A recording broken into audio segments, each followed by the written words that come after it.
ونعوذ بالله من شرور أنفسنا ومن سيئات أعمالنا من يهده الله فلا مضل له ومن يضلل فلا هادي له وأشهد أن لا إله إلا الله وحده لا شريك له وأشهد أن محمدا عبده ورسوله اللهم صل على محمد وعلى آل محمد كما صليت على إبراهيم وعلى آل إبراهيم إنك حميد مجيد اللهم بارك على محمد وعلى آل محمد كما باركت على إبراهيم وعلى آل إبراهيم إنك حميد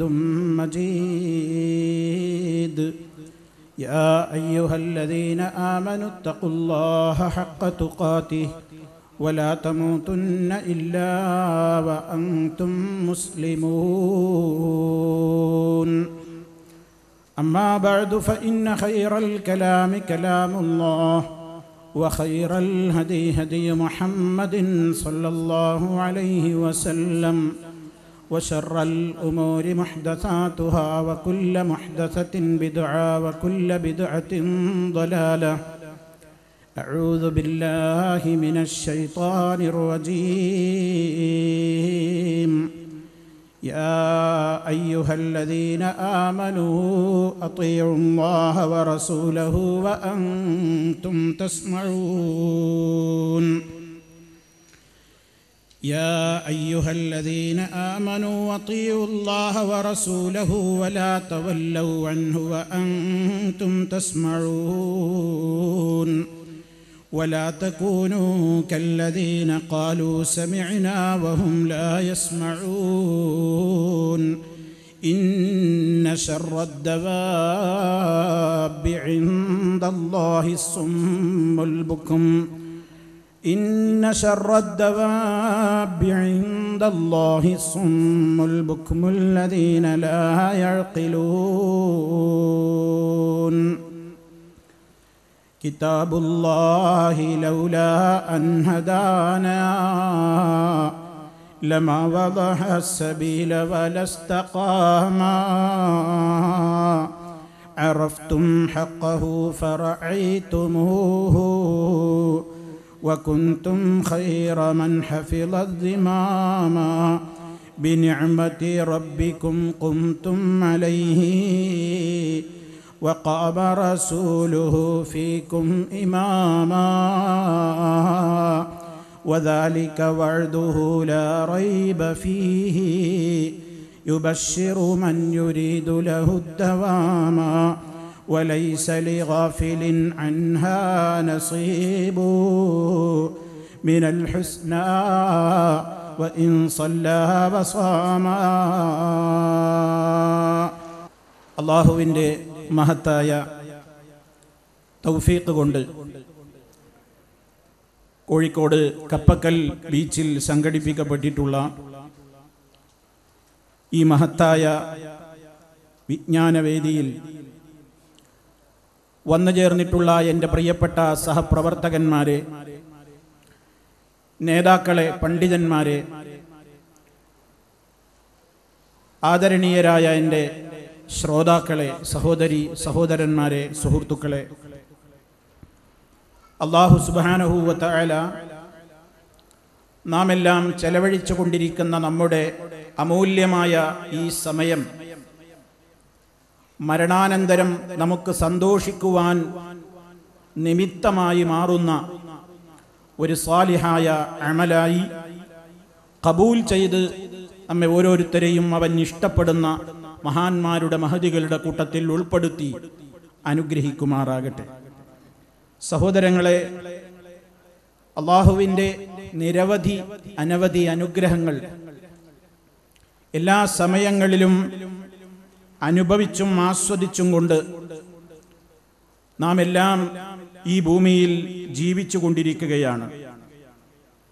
എണ്ണമറ്റ അനുഗ്രഹങ്ങളാണ് ഓരോ ദിവസവും ഞാനും നിങ്ങളും അനുഭവിച്ചു കൊണ്ടിരിക്കുന്നത്. അല്ലാഹു നൽകുന്ന ശുദ്ധമായ വായു, അവൻ നൽകി അനുഗ്രഹിച്ചു കൊണ്ടിരിക്കുന്ന ശുദ്ധജലം, അവൻ നൽകി അനുഗ്രഹിച്ചു കൊണ്ടിരിക്കുന്ന ഭക്ഷണം, ഇവയെല്ലാം ആസ്വദിച്ചുകൊണ്ട് നമ്മൾ, അനുഭവിച്ചുകൊണ്ട് നമ്മൾ ഇവിടെ ജീവിച്ച് തീർത്തുകൊണ്ടിരിക്കുകയാണ്. അല്ലാഹു ഇതെല്ലാം നൽകുന്നത് അവന് ഇഷ്ടപ്പെട്ടവരെ മാത്രം നോക്കിയിട്ടല്ല. അവൻ ഈ ലോകത്ത് ചെയ്യുന്ന ധാരാളം കാര്യങ്ങൾ അത് ജാതി മത ഭേദമില്ലാതെ എല്ലാവർക്കും അവൻ ചെയ്തു കൊടുത്തുകൊണ്ടിരിക്കുകയാണ്. അത് അല്ലാഹുവിൻ്റെ ഒരു പ്രത്യേകതയാണ്. റഹ്മാനാണ് അല്ലാഹു എന്ന് നമ്മളെല്ലാം പഠിക്കുന്നു, പഠിപ്പിക്കുന്നു, വിശ്വസിക്കുന്നു. ഈ ലോകത്ത് വെച്ച് അല്ലാഹുവിനെ അനുസരിച്ചുകൊണ്ട് ജീവിക്കുന്നവർക്കും അവനെ ധിക്കരിച്ച് ജീവിക്കുന്നവർക്കും ഒരുപോലെ ഗുണം ചെയ്തുകൊണ്ടിരിക്കുന്നവൻ എന്ന് റഹ്മാൻ എന്ന നാമത്തിന് നാം വ്യാഖ്യാനങ്ങൾ പണ്ട് മുതലേ പറഞ്ഞു വരാറുണ്ട്. ആ നിലക്ക് തന്നെ വഴിപ്പെട്ടവർക്കും വഴിപ്പെടാത്തവർക്കുമൊക്കെ ഒരുപോലെ ഗുണം ചെയ്തുകൊണ്ടിരിക്കുന്ന അല്ലാഹു റബ്ബുൽ ആലമീൻ, ആ റബ്ബ് നമുക്ക് അനുഗ്രഹങ്ങൾ ചെയ്തുകൊണ്ടിരിക്കുന്നത് വെറുതെയാണെന്ന് നാം വിചാരിക്കരുത്. നാം അതിന് ശുക്ർ കാണിക്കണം, അല്ലാഹുവിനോട് നന്ദിയുള്ളവരാകണം. ഈ ജീവിതം ഇവിടെ ഇങ്ങനെ ശാശ്വതമായി നമുക്ക് കഴിച്ചു കൂട്ടുവാനുള്ള ഒരു ലോകമല്ല. നമുക്കെല്ലാവർക്കും സഹോദരങ്ങളെ ഒരു വ്യക്തമായ സത്യത്തിന്റെ മുമ്പിൽ കിടന്നുകൊടുക്കേണ്ട ഒരു ദിനം വരാനുണ്ട്. മരണം. അതെപ്പോൾ സംഭവിക്കും, എവിടെ വെച്ച് സംഭവിക്കും, എങ്ങനെ സംഭവിക്കും, ഒരു ഗ്യാരണ്ടിയും അറിയിപ്പും ലഭിച്ചിട്ടില്ലാത്ത സാധുക്കളാണ് മനുഷ്യരായ നമ്മളെല്ലാവരും. എവിടെ വെച്ച് മരിക്കുന്നു എന്നത് അല്ലാഹുവിനല്ലാതെ അറിഞ്ഞുകൂടാ. എപ്പോൾ മരിക്കുന്നു എന്നത് അവനല്ലാതെ അറിഞ്ഞുകൂടാ. എങ്ങനെ മരിക്കുന്നു എന്നതും അല്ലാഹുവിനല്ലാതെ അറിഞ്ഞുകൂടാ. വമാ തദ്രി നഫ്സുൻ ബിഅയ്യി അർളിൻ തമൂത്. അല്ലാഹു തആല അറിയിച്ചത് ഒരാൾക്കും അറിഞ്ഞുകൂടെ എവിടെ വെച്ചാണ് മരിക്കുന്നതെന്ന്. അതേ, എങ്ങനെ മരിക്കുന്നു, എവിടെ വെച്ച് മരിക്കുന്നു, എപ്പോൾ മരിക്കുന്നു, അതൊരാൾക്കും അറിയില്ല. എവിടെ വെച്ച് മരിക്കുന്നു, എപ്പോൾ മരിക്കുന്നു എന്നതൊന്നുമല്ല ഏറ്റവും വലിയ വിഷയം. ഏറ്റവും വലിയ വിഷയം എങ്ങനെ മരണപ്പെടുന്നു എന്നതാണ്. അതെങ്ങനെ മരിക്കണം എന്ന് റബ്ബ് നിർദ്ദേശിച്ചിട്ടുണ്ട്. വലാ തമൂതുന്ന ഇല്ലാ വഅൻതും മുസ്ലിമൂൻ. വിശ്വാസികളെ വിളിച്ചുകൊണ്ട് അല്ലാഹു പറയുന്നുണ്ട്, അല്ലാഹുവിനെ സൂക്ഷിച്ച് ജീവിക്കേണ്ട മുറപ്രകാരം നിങ്ങൾ സൂക്ഷിച്ച് ജീവിക്കണേ. വലാ തമൂതുന്ന, നിങ്ങൾ മരിച്ചു പോകരുത്. ഇല്ലാ വഅൻതും മുസ്ലിമൂൻ, നിങ്ങൾ മുസ്ലിമീങ്ങളായ നിലയിലല്ലാതെ. അപ്പൊ മുസ്ലിമീങ്ങളായി മരിക്കാൻ സാധിക്കണം. ഏത് ദിവസം മരിക്കട്ടെ, എവിടെ വെച്ച് മരിക്കട്ടെ, എങ്ങനെ മരിക്കുന്നു എന്നത് പ്രധാനമാണ്. കാഫിറായി മരിച്ചു പോകാൻ ഇടവന്നുകൂടാ. മുനാഫിഖായി മരിച്ചു പോകാൻ ഇടവന്നുകൂടാ. തെമ്മാടിയായി ജീവിച്ചുകൊണ്ട് അങ്ങനെ മരിക്കാൻ ഇടവന്നുകൂടാ. പടച്ച റബ്ബ് തൃപ്തിപ്പെടുന്ന നിലക്ക് ഈ ലോകത്ത് നിന്ന് നമ്മുടെ റൂഹങ്ങ് പോകണം. ആ നിലക്ക് അതിനു വേണ്ട രൂപത്തിലുള്ള പ്രത്യേകമായ ഒരു പ്രാർത്ഥനയും അതോടൊരു ബന്ധമായി കൊണ്ട് ജീവിതത്തെ ക്രമീകരിക്കേണ്ട നിലക്ക് ക്രമീകരിക്കുകയും ചെയ്തവർക്കല്ലാതെ ആ യഥാർത്ഥത്തിലുള്ള മരണം വരിക്കാൻ സാധ്യമല്ല. ഈ സത്യം ഓരോ ദിവസവും നമ്മൾ മനസ്സിലാക്കുന്നു. അതേ, വിവിധങ്ങളായ ആഗ്രഹങ്ങളുമായി വീടുകളിൽ നിന്ന് നമ്മൾ പുറത്തിറങ്ങുന്നു. പക്ഷേ തിരിച്ചെത്തുന്നത് പലപ്പോഴും വീടുകളിലേക്ക് മയ്യത്തുകളല്ലേ. ഈ അടുത്ത ദിവസങ്ങളായി നമ്മുടെ എല്ലാം മനസ്സുകളെ ഞെട്ടിച്ച ഒട്ടേറെ മരണവാർത്തകൾക്ക് നമ്മൾ കാതുകൊടുത്തവരാണ്, കണ്ണുകൊടുത്തവരാണ്. അതേ, പത്രങ്ങളിലൂടെ നമ്മൾ വായിച്ചു, പെരിന്തൽമണ്ണക്കടുത്ത തേലക്കാടെന്ന് പറയുന്ന പ്രദേശത്തതാ ഒരു ബസ് മറിഞ്ഞ് അതിൽ നിന്ന് എത്രയോ ജീവനുകൾ മരത്തിനും ബസ്സിനുമിടയിൽ കുടുങ്ങിയിട്ട് രക്ഷാപ്രവർത്തനം നടത്തുന്ന ആളുകൾക്ക് പുറത്തേക്ക് രക്ഷയ്ക്ക് വേണ്ടി നീട്ടുന്ന കൈ പിടിച്ചു വലിച്ചാൽ ആ കൈ ബോഡിയിൽ നിന്ന് വേർപെട്ടേക്കുമോ എന്ന് ഭയപ്പെടുന്ന ഒരവസ്ഥയോളം കുടുങ്ങിക്കിടക്കുന്ന ഒരുപാട് ശരീരങ്ങൾ, അതിൽ തന്നെ ജീവൻ നഷ്ടപ്പെട്ടു പോയിട്ടുള്ള എത്രയോ സഹോദരീ സഹോദരന്മാർ. അല്ലാഹു റബ്ബുൽ ആലമീൻ മഗ്ഫിറത്തിന് അർഹരായ മുഴുവൻ ആളുകൾക്കും അല്ലാഹു പുറത്തു കൊടുക്കുമാറാകട്ടെ. അവരുടെയൊക്കെ ഖബർ അല്ലാഹു സന്തോഷത്തിലാക്കി കൊടുക്കുമാറാകട്ടെ. അതേ സഹോദരങ്ങളെ, അപകട മരണങ്ങളെമ്പാടും നടന്നുകൊണ്ടിരിക്കുകയാണ്. അതേ ഈ പ്രദേശത്ത് തന്നെയും ഞാനിവിടെ വന്നപ്പോൾ ഇവിടെയുള്ള പ്രവർത്തകന്മാർ എന്നോട് പറഞ്ഞു, ഇവിടെയുണ്ടായിരുന്ന ഒരു സഹോദരൻ സലീം എന്ന് പറയുന്ന ഒരു സുഹൃത്ത്, അദ്ദേഹം ഓട്ടോറിക്ഷ ഓടിച്ചു കൊണ്ടിരിക്കുന്ന ഒരു സഹോദരനാണ്. ആ സഹോദരൻ ഈ അടുത്ത ദിവസം അതേ മരണപ്പെട്ടുപോയി, അപകടത്തിൽ പെട്ടുപോയി. മറ്റൊരു വണ്ടിയിൽ യാത്ര ചെയ്യുന്നയാളുടെ ജീവൻ രക്ഷപ്പെടുത്താൻ അദ്ദേഹം ശ്രമിച്ചതിനിടയിലാണ് തൻ്റെ വണ്ടി അപകടത്തിൽപ്പെട്ടതെന്നു കൂടിയാണ് കേൾക്കാൻ സാധിച്ചത്. എന്തോ ആകട്ടെ സഹോദരന്മാരെ, അല്ലാഹു റബ്ബുൽ ആലമീൻ എവിടെ വെച്ചാണ് നമ്മൾ മരിക്കുന്നതെന്ന് നമുക്കാർക്കും അറിയില്ലല്ലോ. ആ കുടുംബത്തിന്റെ മനസ്സിന് അല്ലാഹു ഏറ്റവും വലിയ ക്ഷമ നൽകുമാറാകട്ടെ. ആ സഹോദരന് അല്ലാഹു പുറത്തു കൊടുക്കുമാറാകട്ടെ. അദ്ദേഹത്തിന്റെ ഖബർ അല്ലാഹു സന്തോഷത്തിലാക്കി കൊടുക്കുമാറാകട്ടെ. നമ്മയും അല്ലാഹു അവന്റെ സ്വർഗ്ഗലോകത്ത് ഒരുമിച്ച് കൂട്ടുമാറാകട്ടെ എന്ന് ആമുഖമായി അവസരത്തിൽ ഞാൻ ദുആ ചെയ്യുന്നു. ഓ സഹോദരന്മാരെ, ഒരുപാട് സ്ഥലങ്ങളിൽ ഇതുപോലെയുള്ള മരണങ്ങൾ റിപ്പോർട്ട് ചെയ്യപ്പെടുകയാണ്. അതേ, ഒരുപാട് കുഞ്ഞുങ്ങൾ അനാഥരാവുകയാണ്, സ്ത്രീകൾ വിധവകളാവുകയാണ്. എൻ്റെ ശബ്ദം ശ്രവിക്കുന്നുണ്ടാകും ഒരുപക്ഷെ ആ കുടുംബത്തിലെ ആളുകൾ. നിങ്ങൾ സഹിക്കൂ സഹോദരി, സഹിക്കൂ കുഞ്ഞുമക്കളെ. പരലോകത്ത് ഏറ്റവും വലിയ പ്രതിഫലം കിട്ടാനുണ്ട്. നഷ്ടപ്പെട്ടു പോയ ഉപ്പാക്ക് വേണ്ടി പ്രാർത്ഥിക്കുന്ന മക്കൾ, എൻ്റെ ഉപ്പാക്ക് പുറത്തു കൊടുക്കണേ എന്ന് പ്രാർത്ഥിക്കുന്ന മക്കൾ, ഭർത്താവിന് വേണ്ടി പ്രാർത്ഥിക്കുന്ന ഭാര്യമാർ, ഭാര്യയ്ക്ക് വേണ്ടി പ്രാർത്ഥിക്കുന്ന ഭർത്താക്കന്മാർ, അങ്ങനെ നിരവധി അനവധി മരണങ്ങളതാ ദിനേന സംഭവിച്ചു കൊണ്ടിരിക്കുന്നു. അതേ, ഇന്നലെ ഇപ്പോൾ ഞാൻ ഷാർജയിൽ നിന്ന് ഇവിടെ എത്തുമ്പോൾ അവിടെയുള്ള എൻ്റെ ഒരു സുഹൃത്ത്, അതേ അദ്ദേഹത്തിൻ്റെ താമസ സ്ഥലത്ത് വെച്ച് അതേ ഏതോ അക്രമികൾ വന്നുകൊണ്ട് അദ്ദേഹത്തെ കുത്തിക്കൊലപ്പെടുത്തി പോയി. പണം കവരാൻ വേണ്ടി കുത്തിക്കൊലപ്പെടുത്തിയിരിക്കുകയാണ്. അല്ലാഹു അദ്ദേഹത്തിൻ്റെ കുടുംബത്തിനും സംഭവിച്ചിട്ടുള്ള പ്രയാസങ്ങളിൽ അവർക്ക് ക്ഷമ നൽകുമാറാകട്ടെ. അദ്ദേഹത്തിൻ്റെയും ഖബറിടം അല്ലാഹു സന്തോഷത്തിലാക്കി കൊടുക്കുമാറാകട്ടെ. ഇങ്ങനെ സഹോദരന്മാരെ, ഇന്ന് നമ്മൾ ഒരുപാട് മരണവാർത്തകൾ കേൾക്കുന്നു. നാളെ നമ്മുടെ മരണവാർത്തകളും മറ്റുള്ളവർ കേൾക്കാനിരിക്കുന്നു. അതുകൊണ്ട് തന്നെ എവിടെ വെച്ച് എങ്ങനെ മരിക്കുന്നു അത് വളരെ പ്രധാനമാണ്. എങ്ങനെ മരിക്കുന്നു എന്നത് വളരെ പ്രധാനമാണ്. അതുകൊണ്ടല്ലേ ആ കാര്യത്തിൽ മഹാന്മാരായ പ്രവാചകന്മാര് വരെ ഭയത്തോടെയല്ലേ ആ വിഷയത്തിൽ പ്രാർത്ഥിച്ചത്. മഹാനായ യൂസുഫ് നബി അലൈഹിസ്സലാത്തു വസ്സലാമിന്റെ പ്രാർത്ഥന സൂറത്ത് യൂസുഫിന്റെ അവസാന ഭാഗത്ത് അല്ലാഹു പറഞ്ഞില്ലേ, തവഫനി മുസ്ലിമാ വഅൽഹിഖ്നി ബിസ്സാലിഹീൻ. അല്ലാഹുവിലേക്ക് അടുപ്പം കിട്ടിയിട്ടുള്ള മഹാനായ യൂസുഫ് അലൈഹിസ്സലാം, സമാധാനമില്ല മനസ്സിൽ, ഞാനൊരു പ്രവാചകനല്ലേ, ഒന്നും സംഭവിക്കില്ല, എനിക്കൊന്നും ഈമാൻ നഷ്ടപ്പെടില്ല എന്ന ആ അതിരിവിട്ട ആത്മവിശ്വാസമൊന്നും മഹാന്മാരെ പിടികൂടിയിട്ടില്ല.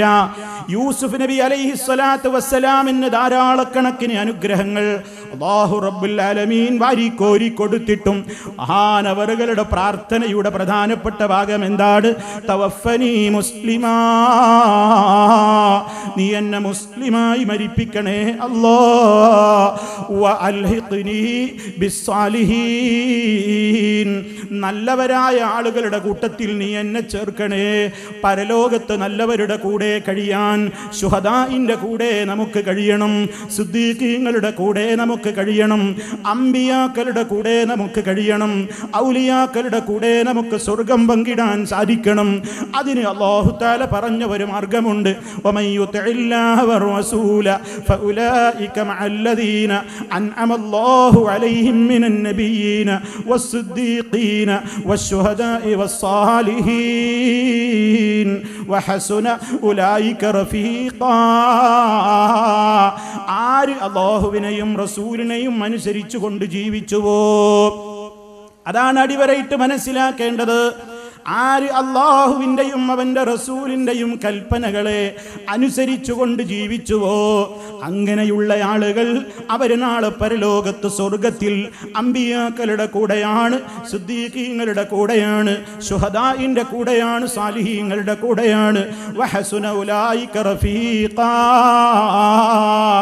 അവരൊക്കെ എത്ര നല്ല കൂട്ടുകാരാണ് സ്വർഗത്തിലെന്ന് അല്ലാഹു റബ്ബുൽ ആലമീൻ ഓർമ്മപ്പെടുത്തുന്നു. റബ്ബ് നമ്മയെല്ലാം അതിന് അവകാശികളാക്കി തീർക്കുമാറാകട്ടെ. അപ്പൊ സഹോദരന്മാരെ, ഈ ഒരു പ്രാർത്ഥന നമ്മുടെ മനസ്സിൽ നിരന്തരം നിലനിൽക്കുന്നു.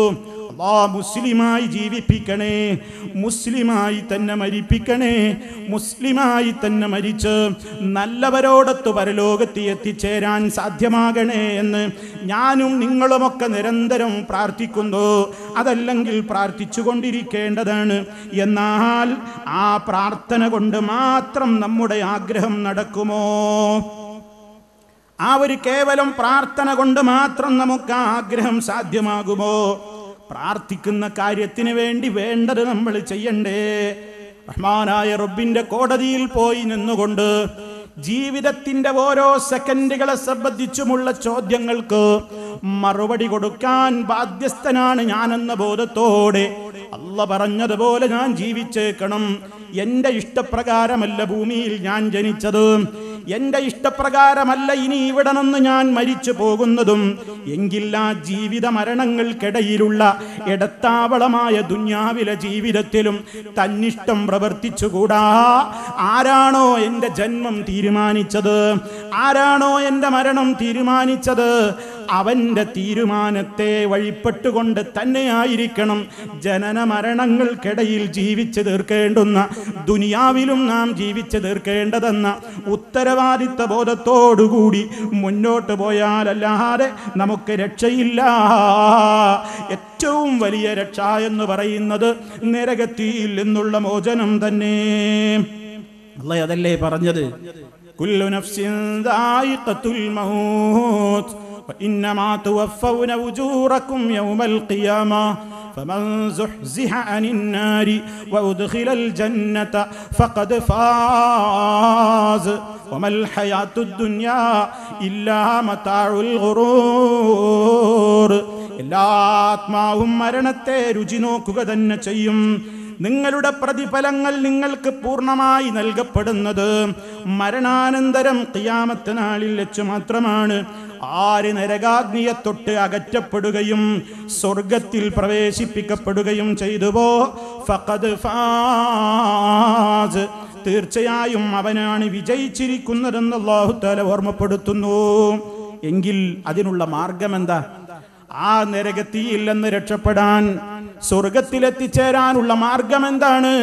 അല്ല നമുക്കറിയിച്ചു തന്നിട്ടുണ്ട്. നിങ്ങൾക്കതാ ഉത്ബോധകന്മാര് വരും, പ്രവാചകന്മാര് വരും. ആ പ്രവാചകന്മാരിലൂടെ എൻ്റെ ഹുദ നിങ്ങൾക്ക് കിട്ടും. സന്മാർഗങ്ങൾ എന്തൊക്കെ, ദുർമാർഗങ്ങൾ എന്തൊക്കെ, നേരി എന്തൊക്കെ, നെറികേടെന്തൊക്കെ, ഏതൊക്കെയാണ് സത്യം, ഏതൊക്കെയാണ് അസത്യം, നമ്മെ ഏൽപ്പിച്ചിട്ടില്ല അത് തീരുമാനമെടുക്കാൻ. അത് തീരുമാനിക്കാൻ അല്ലാഹു റബ്ബുൽ ആലമീൻ അവന്റെ തീരുമാനങ്ങൾ കൃത്യമായി പഠിപ്പിക്കാൻ അതാത് കാലങ്ങളിൽ നബിമാരെ തെരഞ്ഞെടുത്ത് അന്ത്യപ്രവാചകനായ മുഹമ്മദുർ റസൂലുള്ളാഹി സ്വല്ലല്ലാഹു അലൈഹി വസല്ലമിലൂടെ അത് ഈ സമുദായത്തിന്റെ മുമ്പിൽ പൂർണ്ണമായി തന്നെ പഠിപ്പിച്ചു. ആ പഠിപ്പിച്ച സന്മാർഗം, ആ ഹുദ അനുസരിച്ചുകൊണ്ട് ആര് ജീവിക്കുന്നുവോ, ആര് അതിനെ പിൻപറ്റിക്കൊണ്ട് ജീവിക്കുന്നുവോ ഫലാ ഖൗഫുൻ അലൈഹിം വലാ ഹും യഹ്സനൂൻ, അവർ ഭയപ്പെടേണ്ടതില്ല, അവർ ദുഃഖിക്കുന്നവരുമല്ല. പരലോകത്തവർക്ക് പേടി വരില്ല, പരലോകത്തവർ ദുഃഖിച്ച് വിരൽ കടിക്കേണ്ടി വരില്ല, പരലോകത്തവർ നഷ്ടക്കാരാകേണ്ടി വരില്ല. എങ്ങനെയാണെങ്കിൽ അല്ലാഹ് അവതരിപ്പിച്ചിരുന്ന സന്മാർഗത്തെ പിൻപറ്റുന്നവരാണെങ്കിൽ. ഇനി അതിന്റെ മറുവശം കൂടി അല്ലാഹ് പറയുന്നു, വല്ലദീന കഫറു വകദ്ദബൂ ബിആയാതിനാ, നമ്മുടെ ആയത്തുകളെ, നമ്മുടെ ദൃഷ്ടാന്തങ്ങളെ നിഷേധിക്കുകയും അതിനെ കളവാക്കി തള്ളിക്കളയുകയും ചെയ്തവരാരോ, ഉലൈക അസ്ഹാബുന്നാർ, അവർ നരകത്തിന്റെ ആളുകളാണ്. വഹും ഫീഹാ ഖാലിദൂൻ,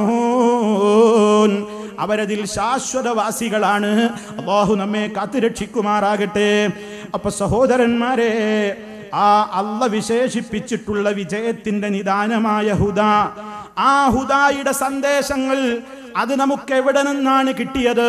അത് അല്ലാഹ് അവന്റെ പ്രവാചകനിലൂടെ നമുക്ക് പഠിപ്പിച്ചു തന്നു. അതിനാണല്ലോ നമ്മൾ മൊത്തത്തിൽ ഖുർആനും ഹദീസും എന്ന് പറയുന്നത്. പരിശുദ്ധമായ ഖുർആൻ, ആ ഖുർആനിനെ മനസ്സിലാക്കി തരാൻ വേണ്ടിയാണ് നബി സല്ലല്ലാഹു അലൈഹി വസല്ലമിനെ അല്ലാഹ് നിയോഗിച്ചത്. അവിടുന്ന് നമുക്ക് ആയത്തുകൾ ഓതി അത് വിശദീകരിച്ചു തന്നു. അത് ഏറ്റവും ഉത്തമരായ ആളുകൾ സ്വഹാബ കിറാം കേട്ടു. അവരത് അടുത്ത തലമുറക്ക് താബിഈങ്ങൾക്ക് കൈമാറി, അവരോടടുത്ത തലമുറക്ക് അവരും കൈമാറി. അങ്ങനെ സമൂഹത്തിൽ കലർപ്പില്ലാത്ത നിലക്ക്, കൃത്യമായ നിലക്ക് ഈ സന്ദേശം ലോകത്ത് റബ്ബുൽ ആലമീൻ ബാക്കിയാക്കിയിരിക്കുകയാണ്. അത് കൃത്യമായി സമൂഹത്തിന്റെ മുമ്പിലേക്ക് പകർന്നു കൊടുക്കാൻ ഉത്തരവാദപ്പെട്ടവരാണ് സമുദായത്തിലെ പണ്ഡിതന്മാർ. സമുദായത്തിലെ പണ്ഡിതന്മാരുടെ ഉത്തരവാദിത്തം എന്താണ്? അല്ലാഹ് അവന്റെ ദീനായി കൊണ്ട് ഈ ലോകത്ത് അവതരിപ്പിച്ചിട്ടുള്ള സന്മാർഗത്തിന്റെ സന്ദേശങ്ങൾ, അതിൽ എങ്ങനെ വിശ്വസിക്കേണ്ടവ കാര്യങ്ങൾ എങ്ങനെയുണ്ട് എന്ന് വിശ്വാസ കാര്യങ്ങളുണ്ട്, കർമ്മകാര്യങ്ങളുണ്ട്, സ്വഭാവ രംഗത്തുള്ള നിയമങ്ങളുണ്ട്, ഇടപാട് രംഗത്തുള്ള നിയമങ്ങളുണ്ട്, ഒരു 100 കൂട്ടം കാര്യങ്ങളുണ്ട്. അത് ഈ സമുദായത്തിന് എത്തിച്ചു കൊടുക്കേണ്ട ബാധ്യത അമ്പിയാക്കളുടെ ശേഷം, പ്രവാചകന്മാരുടെ ശേഷം ഇവിടെയുള്ള പ്രബോധകന്മാർക്കാണ്, പണ്ഡിതന്മാർക്കാണ്. കാരണം ഇനി ഒരു നബി ഒരു വഹയും കൊണ്ട് വരാനില്ല. ദീന് പൂർണ്ണമാക്കപ്പെട്ടുകൊണ്ടാണ് അഷ്റഫുൽ വറാ മുഹമ്മദുർ റസൂലുള്ളാഹി സ്വല്ലല്ലാഹു അലൈഹി വസല്ലം വഫാത്തായി പോയിട്ടുള്ളത്. അവിടുന്ന് ഇവിടെ പകർന്നു തന്നിട്ടുള്ള ആശയത്തെ ഈ സമുദായത്തിന്റെ മുമ്പിലേക്ക് കലർപ്പില്ലാതെ, ഒന്നും മറച്ചു വെക്കാതെ, അതിലേക്ക് ഒന്നും തന്നെ കൂട്ടിച്ചേർക്കാതെ, ഒരു കൃത്രിമങ്ങളും വരുത്താതെ, പ്രവാചകന്മാരിൽ നിന്ന് പകർന്നു കിട്ടിയിട്ടുള്ള മുൻ തലമുറകളിൽ നിന്ന് നമുക്ക് അതിന്റെ ശരിയായ രൂപത്തിൽ പകർന്നു കിട്ടിയിട്ടുള്ള ആ സത്യത്തിന്റെ സന്ദേശമുണ്ടല്ലോ, അത് ഈ തലമുറക്ക് കൈമാറി കൊടുക്കാൻ ബാധ്യസ്ഥരായ പണ്ഡിതന്മാർ. പക്ഷേ പലരും ഉത്തരവാദിത്വം നിർവഹിച്ചില്ലെന്ന് മാത്രമല്ല, അവർ ഈ ദീനിനെ വികലമാക്കുകയാണ് ചെയ്തത്. അവരിൽ പലരും ഈ ലോകത്ത് പറയേണ്ടത് പറയാതെ മൂടിവെച്ചവരാണ്. അവര് സമുദായത്തെ ചൂഷണം ചെയ്തവരാണ്. അവരുടെ താല്പര്യങ്ങൾക്കൊപ്പിച്ചുകൊണ്ട് വേദഗ്രന്ഥങ്ങൾക്ക് വ്യാഖ്യാനം കൊടുത്തവരാണ്. അങ്ങനെ അല്ലാഹുവിന്റെ ശരിയായ ഹുദാ, ആ സന്മാർഗം, ആ ശരിയായ ദിശയിൽ നിന്ന് ആളുകളെ പലതും പറഞ്ഞുകൊണ്ട് അവരെ തടഞ്ഞു വെച്ചു. അല്ലാഹു തആല ആ കാര്യം മുൻ സമുദായങ്ങളിലെ ആളുകൾക്ക് സംഭവിച്ചത് എടുത്തു പറഞ്ഞിട്ടുമുണ്ട്. പരിശുദ്ധ ഖുർആനിൽ നമുക്ക് കാണാം, അല്ലാഹു തആല പറയുന്നുണ്ട്, യാ അയ്യുഹല്ലദീന ആമനൂ ഇന്ന കസീറൻ മിനൽ അഹ്ബാരി വർ-റുഹ്ബാനി ലയഅകുലൂന അംവാലൻ നാസി ബിൽ ബാത്തിലി വയസുദ്ദൂന അൻ സബീലില്ലാഹ്. ഓ വിശ്വാസികളെ, നിശ്ചയമായും പുരോഹിതന്മാരിൽ നിന്നും പാതിരികളിൽ നിന്നുമൊക്കെയുള്ള ധാരാളക്കണക്കിന് ആളുകൾ ലയഅകുലൂന അംവാലൻ നാസ്, അവര് ജനങ്ങളുടെ മുതലുകൾ തിന്നുന്നവരെ തന്നെയാണ്. ബിൽ ബാത്തിലി, ന്യായമായിട്ടല്ല, അന്യായമായി ജനങ്ങളുടെ മുതൽ അവർ തിന്നുന്നു. വയസുദ്ദൂന അൻ സബീലില്ലാഹ്, അവര് വേറൊരു കാര്യം ചെയ്യുന്നത് അല്ലാഹുവിന്റെ ശരിയായ മാർഗത്തിൽ നിന്ന് അവർ ജനങ്ങളെ തടഞ്ഞുകൊണ്ടിരിക്കുകയും ചെയ്യുന്നു. പടച്ച റബ്ബിന്റെ ദീനിന്റെ ശരിയായ പ്രകാശത്തിലേക്ക് ചേരുന്നതിന് പകരം ജനങ്ങളെ ആ പ്രകാശത്തിൽ നിന്നവർ മറയിടുകയാണ്. അതിലേറ്റവും പരമപ്രധാനമായ മേഖല ഖാലിഖായ റബ്ബിനെ പരിചയപ്പെടുത്തേണ്ടതിന് പകരം മഖ്ലൂഖുകളുടെ മഹത്വം പറഞ്ഞ്, മഖ്ലൂഖുകളിൽ ഇല്ലാത്ത മഹത്വങ്ങൾ കെട്ടിവെച്ച് ഖാലിഖിനോട് പറയേണ്ട കാര്യങ്ങൾ അതേ മഖ്ലൂഖുകളെ കൊണ്ട് മഖ്ലൂഖുകളോട് പറയാൻ വേണ്ടിയുള്ള പ്രേരണ നടത്തുക എന്ന ഏറ്റവും മഹാപാതകമാണ് സമുദായത്തിലെ ഒരു വിഭാഗം പണ്ഡിത പുരോഹിതന്മാരെന്ന് അവകാശപ്പെടുന്ന ആളുകൾ ചെയ്തുകൊണ്ടിരിക്കുന്നതെന്നും അല്ലാഹുവിന്റെ മാർഗത്തിൽ എന്നത് മുഖേന ധാരാളം ആളുകളെ അവരെ തടയുക തന്നെ ചെയ്യുന്നു. ഇത് വല്ലാത്തൊരു സങ്കടകരമായ യാഥാർത്ഥ്യം തന്നെയാണ്. നമ്മൾ മനസ്സിലാക്കണം, ഒരു പണ്ഡിതന്റെ ഡ്യൂട്ടി എന്താണ്? അയാൾ പറഞ്ഞു മനസ്സിലാക്കി കൊടുക്കണം ഒരു സമുദായത്തോട്. അതേ, എല്ലാ പ്രവാചകന്മാരും ഈ ലോകത്തോട് പറഞ്ഞ യാഥാർത്ഥ്യം ലാ ഇലാഹ ഇല്ലല്ലാഹ്, ആരാധനക്ക് അർഹനായിക്കൊണ്ട് ഒരൊറ്റ ശക്തിയേയുള്ളൂ, അത് ഇലാഹായിട്ട് അല്ലാഹ് മാത്രമേയുള്ളൂ, അവനല്ലാതെ ഒരു ഇലാഹുമില്ല എന്ന ഈ യാഥാർത്ഥ്യത്തിലേക്ക് തെളിവുകൾ ഉദ്ധരിച്ച്, പ്രമാണങ്ങൾ ഉദ്ധരിച്ച്, യുക്തിപരമായ കാര്യങ്ങൾ അതിൻ്റെ കൂടെ തന്നെ ചേർത്ത് പറഞ്ഞ്, അതേ അതിനോട് യോജിക്കുന്ന നിലക്ക് പ്രമാണങ്ങളിൽ എന്തെല്ലാം സ്ഥിരപ്പെട്ടുവോ അതനുസരിച്ച് കൃത്യമായി സമൂഹത്തെ വഴിനടത്തേണ്ടുന്നതിന് പകരം ഖാലിഖായ റബ്ബിൽ നിന്ന് ജനശ്രദ്ധ തിരിച്ചുവിട്ട് കാര്യങ്ങൾ നേടാൻ, പ്രാർത്ഥിക്കാൻ, സങ്കടം പറയാൻ, അഭയം ചോദിക്കാൻ, സൃഷ്ടികളാണ് ഏറ്റവും നല്ലത്, സൃഷ്ടാവിനോട് നമുക്കൊക്കെ അങ്ങനെ ചോദിച്ചാൽ പെട്ടെന്ന് കാര്യം നേടാൻ സാധ്യമല്ല.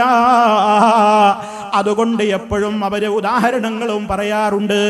വലിയവരായ മന്ത്രിമാരുടെ സമീപത്തേക്ക് സാധുക്കളായ നമുക്ക് പെട്ടെന്ന് കയറി ചെല്ലാൻ സാധ്യമാകാറില്ലല്ലോ. അവരെയൊക്കെ സമീപിക്കണമെങ്കിൽ അവരുടെ കീഴുദ്യോഗസ്ഥന്മാരെ കാണേണ്ടി വരാറില്ലേ? ആ കീഴുദ്യോഗസ്ഥന്മാരെ കാണണമെങ്കിൽ പോലും അവരുടെ കീഴുദ്യോഗസ്ഥന്മാരെ നമുക്ക് കാണേണ്ടി വരാറില്ലേ? സർവശക്തനായ റബ്ബുൽ ആലമീൻ നമ്മളൊക്കെ സാധുക്കളാണ്, പാപികളാണ്, അവനോട് നമ്മളൊന്നും നേർക്ക് നേരെ പറഞ്ഞാൽ കാര്യം നേടാൻ അതത്ര സുഖകരമായ എളുപ്പമായ മാർഗമല്ല. ഈ നിലക്കാണ് സമുദായത്തെ പറഞ്ഞു പഠിപ്പിച്ചു കൊണ്ടിരിക്കുന്നത്. ശരിക്കും നിങ്ങൾ മനസ്സിലാക്കണം സുഹൃത്തുക്കളെ, റഹ്മാനായ റബ്ബിനെ പോലെ നമ്മോട് കരുണയുള്ളവൻ ആരാ ഉള്ളത്? അല്ലാഹുവല്ലേ അർഹമുർ റഹീമീൻ, കരുണ ചെയ്യുന്നവരിൽ ഏറ്റവും അധികം കരുണ ചെയ്യുന്ന അർഹമുർ റഹീമീനെ എന്ന് വിളിച്ചിട്ടല്ലേ നമ്മൾ ദുആ ചെയ്യാറുള്ളത്? ബിറഹ്മതിക യാ അർഹമർ റഹീമീൻ. സർവശക്തനെ എത്ര സന്തോഷത്തോടെയാ നമ്മൾ വിളിക്കുന്നത്. റബ്ബേ, നീ കരുണ ചെയ്യും പോലെ കരുണ ചെയ്യുന്നവരില്ലല്ലോ. അവൻ റഹീമല്ലേ, അവൻ റഊഫല്ലേ, വാത്സല്യനിധിയല്ലേ, നമ്മോട് അനുകമ്പയുള്ളവനല്ലേ, തീർന്നില്ലല്ലോ അവൻ വദൂദല്ലേ. എത്ര സ്നേഹമാണ് റബ്ബിന് നമ്മോട്. വദൂദ്, വളരെയേറെ സ്നേഹമുള്ള റബ്ബല്ലേ. നമ്മൾ അല്ലാഹുവോട് ചോദിക്കുന്നു, യാ വദൂദ്, യാ വദൂദ്, എന്നോട് സ്നേഹമുള്ള വദൂദായ റബ്ബേ, അവനെ പോലെ സ്നേഹിക്കുന്നവൻ ആരുണ്ട്? നമ്മുടെ കാര്യം അറിയുന്ന, എല്ലാം അറിയുന്ന ഒരു ശക്തി അവനല്ലാതെ ആരുണ്ട്? നമ്മുടെ പ്രതിസന്ധികളെ നമ്മേക്കാൾ അറിയുന്നവൻ അവനല്ലാതെ ആരുണ്ട്? നമ്മുടെ പ്രശ്നങ്ങൾ നമ്മേക്കാൾ അറിയുന്നവൻ അവനല്ലാതെ ആരുണ്ട്? എല്ലാം നിവർത്തിച്ചു തരാൻ കഴിവും ശേഷിയുമുള്ള ശക്തി അവനല്ലാതെ വേറെ ആരുണ്ട്? ആരെങ്കിലും ഉണ്ടോ? ആർക്കെങ്കിലും മറുപടി പറയാൻ സാധിക്കോ? ഉണ്ട്? ഇല്ല.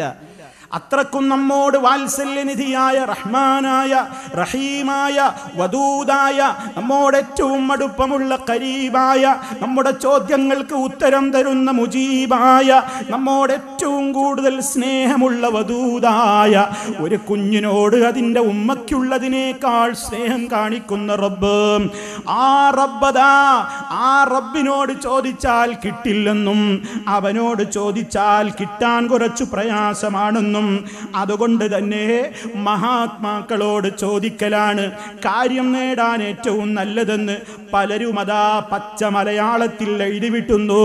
ഒന്ന് രണ്ട് സാമ്പിളുകൾ ഞാൻ നിങ്ങളെ കേൾപ്പിക്കട്ടെ സഹോദരന്മാരെ. അതേ, കൃത്യമായി തന്നെ എഴുതി വെക്കുകയാണ്. മഹാത്മാക്കളെ മാറ്റി നിർത്തി അല്ലാഹുവോട് നേരിട്ട് സഹായം ചോദിക്കലാണ്.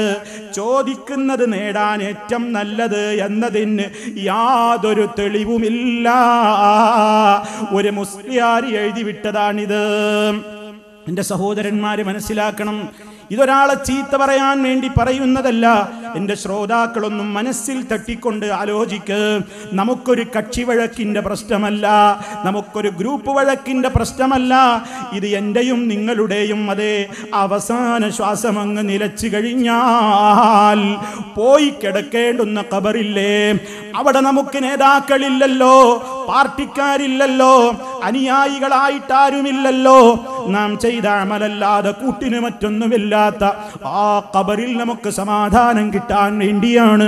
ഓ പ്രിയപ്പെട്ട മുസ്ലിമേ, മുസ്ലിമത്തെ, ചിന്തിച്ചു നോക്ക്. അല്ലാഹു റബ്ബുൽ ആലമീൻ അവൻ നമ്മോട് പറയുകയാണ്, നിങ്ങൾ എന്നെ വിളിച്ചോ, ഞാൻ നിങ്ങൾക്ക് ഉത്തരം തരാം.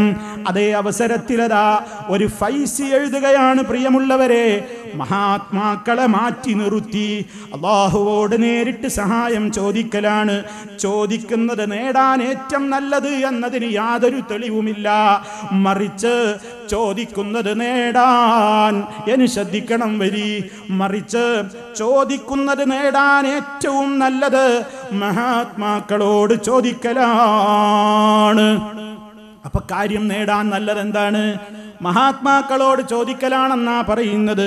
ലോകം കണ്ട മഹാത്മാക്കൾ ഒട്ടേറെ കഴിഞ്ഞുപോയി. അതേ പരിശുദ്ധ ഖുർആൻ നോക്കൂ ഉമ്മമാരെ, അതിന്റെ പരിഭാഷകൾ നോക്കൂ ഉമ്മമാരെ, ഓ പ്രിയ സഹോദരി സഹോദരന്മാരെ. പരിശുദ്ധ ഖുർആനിലതാ നമ്മുടെ മഹാന്മാരായ അമ്പിയാക്കളുടെ, ഔലിയാക്കളുടെ ഒട്ടേറെ ദുആകൾ നമുക്ക് കാണാൻ സാധിക്കും. കാര്യസാധ്യത്തിന് വേണ്ടി അവർ ദുആ ചെയ്തത് ഹദീസുകളിൽ നമുക്ക് കാണാൻ സാധിക്കും. നിത്യജീവിതത്തിൽ ഞാനും നിങ്ങളും ഉണർന്നെഴുന്നേറ്റത് മുതൽ രാത്രി ഉറങ്ങും വരെ ചൊല്ലേണ്ട ദിക്റുകളും ദുആകളും നമുക്കറിയില്ലേ? നിസ്കാരത്തിന്റെ അകത്തുള്ള പ്രാർത്ഥനകൾ അറിയില്ലേ? നിസ്കാരത്തിന്റെ പുറത്തുള്ള പ്രാർത്ഥനകൾ അറിയില്ലേ? ഉളുവെടുത്ത് കഴിഞ്ഞാലുള്ള പ്രാർത്ഥനയില്ലേ? ബാങ്ക് വിളി കേട്ട് കഴിഞ്ഞാലുള്ള ദുആയില്ലേ? പള്ളിയിൽ കയറുമ്പോഴും ഇറങ്ങുമ്പോഴുമുള്ള പ്രാർത്ഥനയില്ലേ? യാത്രക്കാരന്റെ പ്രാർത്ഥനയില്ലേ? ഏത് ഘട്ടത്തിൽ ആ ദുആയും ദിക്റും ഇല്ലാത്തത്? അവിടെയെല്ലാം റബ്ബനാ, അതല്ലെങ്കിൽ റബ്ബി, അതല്ലെങ്കിൽ അല്ലാഹുമ്മ എന്നതല്ലാതെ, അല്ലാഹുവിനോട് നേരിട്ട് ചോദിക്കലല്ലാതെ മഹാത്മാക്കളോട് ചോദിക്കാൻ വേണ്ടിയുള്ള ഒരു നിർദ്ദേശവും പ്രമാണങ്ങളിൽ ഇല്ലേ? ഇല്ല. അപ്പൊ കാര്യം നേടാൻ അല്ലാഹു പഠിപ്പിച്ച മാർഗം അവനോട് മാത്രം പ്രാർത്ഥിക്കലാകുന്നു. മാത്രമല്ല, തുടർന്നുകൊണ്ട് ഇദ്ദേഹം പറയുന്നു, ചോദിക്കുന്നവന് കാര്യം നേടാൻ ഏറ്റവും നല്ലത് മഹാത്മാക്കൾ മുഖേനയാണെന്ന് വരുന്നു. കാരണം അതിലെ കാര്യം നേടുമെന്ന ഉറപ്പുള്ളൂ. മഹാത്മാക്കളോട് ചോദിച്ചാലേ കാര്യം നേടുമെന്ന് ഉറപ്പുള്ളൂ. അല്ലാഹുവോട് ചോദിച്ചാൽ കിട്ടാം, കിട്ടാതിരിക്കാം. അതിന് ചില ഉദാഹരണങ്ങൾ വരെ നമ്മുടെ നാട്ടിൽ പലരും പറയാൻ തുടങ്ങി.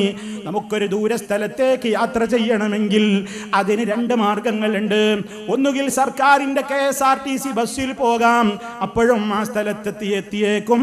അതല്ലെങ്കിൽ കുറച്ചു നല്ല സ്പീഡുള്ള മുന്തിയ വാഹനമായ ഒരു ബെൻസ് കാറിലും യാത്ര ചെയ്യാം. രണ്ടും അനുവദനീയമാണ്.